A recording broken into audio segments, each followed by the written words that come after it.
आलोक जी, ये बात ये लगातार कही जा रही है कि ये भी अभिव्यक्ति की आजादी पर हमला है, लेकिन इस बात को तथ्यात्मक रूप से सरकार सामने रख रही है। वो कह रही है कि देखिए यहां दोहरा मानदंड दिखाई देता है कि नहीं ट्विटर का। देखिए, मुझे लगता है कि अगर कहीं पर दोहरा मापदंड है तो हिंदुस्तान का कानून है और कानून के हिसाब से काम होना चाहिए। और उसमें कहीं पर कोई ट्विटर की ना कोई वकालत कर रहा है ना किसी और की वकालत कर रहा है।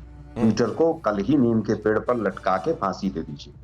लेकिन दिक्कत है, कई दिक्कत सबसे पहली चीज ये है कि यही सोशल मीडिया, मैं एक किसी घटना की बात नहीं कर रहा हूं, मैं सोशल मीडिया की बात कर रहा हूं, मोदी जी और तमाम लोगों का हथियार रहा। लेकिन अब सोशल मीडिया, क्योंकि मेन स्ट्रीम मीडिया बहुत सी खबरों को मोदी जी के और बीजेपी के कहने से नहीं दिखाता है सही रूप में, सोशल मीडिया अब इनको चुभने लगा है। आज आलोचना करना देशद्रोह हो गया है, निंदा करना क्रिमिनल ऑफेंस है और असहमति जो है वो राष्ट्रद्रोह हो गया है। आज हम ऐसा महसूस कर रहे हैं कि ट्विटर हमारे देश में सरकार चला रहा है, बीजेपी विपक्ष में है और ट्विटर जो है वो बहुत खराब काम कर रहा है। इसलिए बीजेपी विपक्ष जो है वो अपनी जो है कुछ लोगों को, दिल्ली पुलिस के लोगों को भेजकर वहां पर धरना प्रदर्शन करा रही है। पहली चीज तो ये है कि जो कानून आया उसमें काफी कमियां हैं, वो चीज विपक्ष ने भी उठाई।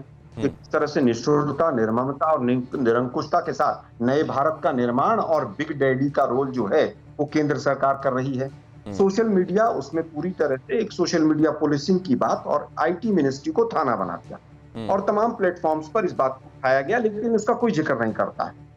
रूल 4 पार्ट 2 जो है वो पूरी तरह से ऐसा है जिसमें पूरे मतलब सारी की सारी पावर्स आईटी मिनिस्ट्री को हैं और यही कारण है कि बीजेपी यही गुजरात मॉडल अभी तक अपनाती चली जा रही है। उसको वो कानूनी जामा पहनाना चाहती है। केवल आप केवल बताइए, बहुत से ज्यादा पत्रकार ऐसे हैं जो जेलों के अंदर गए, चाहे जमानत हुई उनकी, पोस्टर लगा दिए कि हमारी वैक्सीन नहीं है, तो 17 एफआईआर हो गई देश की राजधानी के अंदर। हम नहीं समझ पा रहे हैं, पोस्टर लगाना या पीएम की निंदा करना अब कब से एफआईआर का कारण हो गया है। नमक के साथ अगर किसी बच्चे ने रोटी खाई और पत्रकार ने दिखाया तो डीएम ने पत्रकार को जेल में डाल दिया। ऑक्सीजन के ऊपर एक एक्स-आईएएस के ऊपर तमाम 6-7 एफआईआर दर्ज कर दी।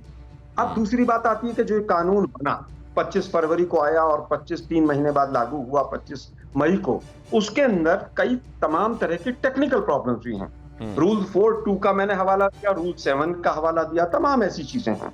श्रेया सिंघल का केस जो आया उसके जो जजमेंट हैं उसके बिल्कुल विपरीत है। ये नहीं, मतलब आप क्या कह रहे हैं कि ये क्या ये कोर्ट ऑफ लॉ में चैलेंजेबल है क्या? ये जो ट्विटर की तरफ से कहा जा रहा है कि अगर इसको लेकर बात होती है तो हम कोर्ट में जाएंगे, तो क्या ये कोर्ट में चैलेंज किया जा सकता है? और क्या आपको लगता है कि इसमें लूप होल है सरकार ने जो कानून बनाए हैं? देखिए, जहां पर सरकार ने कानून बनाए हैं उसमें लूप होल्स हैं और लूप होल्स इस तरह के हैं कि इस कानून का सरेआम, खुलेआम और पूरी नंगाई के साथ, मैं शब्द इस्तेमाल कर रहा हूं, दुरुपयोग हो सकता है। जैसे इसमें एक शब्द है मिस्चीवियस, कि अगर कोई मिस्चीवियस चीज होगी और मिस्चीवियस की क्या डेफिनेशन है वो किसी को नहीं पता है।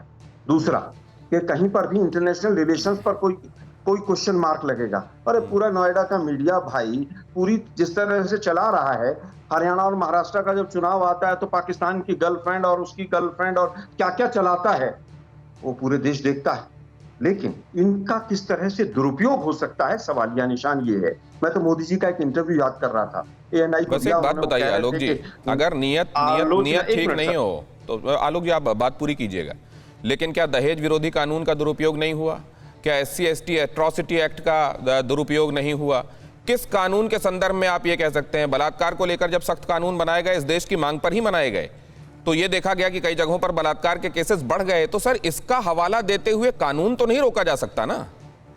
सर, मेरा ये कहना है कि अगर कानून में पहले दिन ही खामियां नजर आ रही हैं, क्यों नहीं पार्लियामेंट में डिस्कस किया आपने इसको? कितनी 10,000 के करीब UAPA लगे, उसके ऊपर क्या क्या एक्शन हुआ, कौन सी चार्जशीट फाइल हुई? 200 से ज्यादा सिडिशन के केस हुए, जिसमें 100 से ज्यादा केसेस में पहली डेट पे जमानत हो जाती है। हम कह रहे हैं कि सरकार की नीयत खराब है। आपने बिल्कुल सही सवाल उठाया कि नीयत की बात है। तो पुट्टास्वामी केस जो आया, 9 जजेस ने 900 पेज का जजमेंट दिया 2017 में, और तमाम हाई कोर्ट, सुप्रीम कोर्ट के इस तरह के जजमेंट आए हैं जिनसे कॉन्ट्राडिक्ट करता है ये कानून। लेकिन प्रॉब्लम ये है, एक मिनट अंतिम बात कहना चाहूंगा मैं। आज दिक्कत ये है कि सरकार, ऐसा लग रहा है कि जो बेरोजगारी, महंगाई कोरोना इन चीजों से लड़ना चाहिए, वो कहीं ना ठीक कहीं है। फंस गई है। राम मंदिर ट्रस्ट के जो घोटाले हुए हैं, अब वो कैसे ध्यान भटकाया जाए। ये सवाल तो पूरा आज मीडिया इसी काम टीवी9 पे लगा है। भारतवर्ष ने आईटी मंत्री से पूछा था, तो उन्होंने ये कहा कि वो लोग जो ट्विटर से राजनीति करते हैं, अब उनके पेट में दर्द तो होगा ही, और कह रहे हैं मैं नाम नहीं ले रहा हूं, लेकिन हैं वो लोग जो ट्विटर से ही राजनीति करते हैं। कि आप समझ पाए आलोक जी ये कौन है, आप बताएंगे? मैं आपके पास लेकिन आऊं उससे पहले अपराजिता जी का स्वागत कर लूं। अपराजिता जी हमारे साथ जुड़ गई हैं। अपराजिता सारंगी ब्यूरोक्रेट भी रही हैं और अब मेंबर ऑफ पार्लियामेंट भी हैं। पॉलिसी बनाने से लेकर पॉलिसी के इंप्लीमेंटेशन तक सारी चीजें वो समझती हैं। जरा मैं ये समझ लूं अपराजिता जी, ये कानून, इतने लूपहोल वाला कानून जो पहली नजर में इतने छेद जिसमें दिखाई दे रहे हैं आलोक जी के मुताबिक, वो क्यों लाया गया है? देखिए, केंद्र सरकार के हर एक काम पर प्रश्नवाची सृष्टि करना कांग्रेस की आदत है। सीआरपीसी में एक सेक्शन है 110 सीआरपीसी है हैबिचुअल ऑफेंडर। तो मुझे लगता है कि तो कांग्रेस की आदत है, कांग्रेस करती रहेगी और इनका काम है कहना।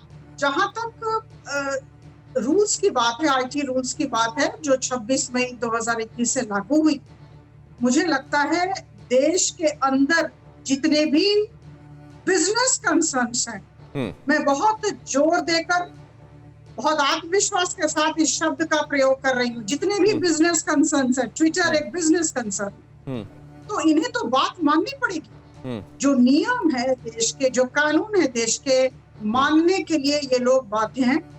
और मैं आपको बता दूं कि ये, जैसा कि रविशंकर जी ने कहा, ये देश और या केंद्र सरकार या ट्विटर के बीच की लड़ाई नहीं है। हम चाहते हैं कि हमारे जितने नियम है उसका पालन हो। ठीक है। और हमने इतना बड़ा मार्केट इन्हें दिया है, तो जब अगर मार्केट दिया है तो कुछ अगर नियम पालन करने हैं, और कितनी बड़ी बात हमने कही है। फिक्र आपकी, सोमवार से शुक्रवार रात 9 बजे सिर्फ टीवी9 भारतवर्ष पर।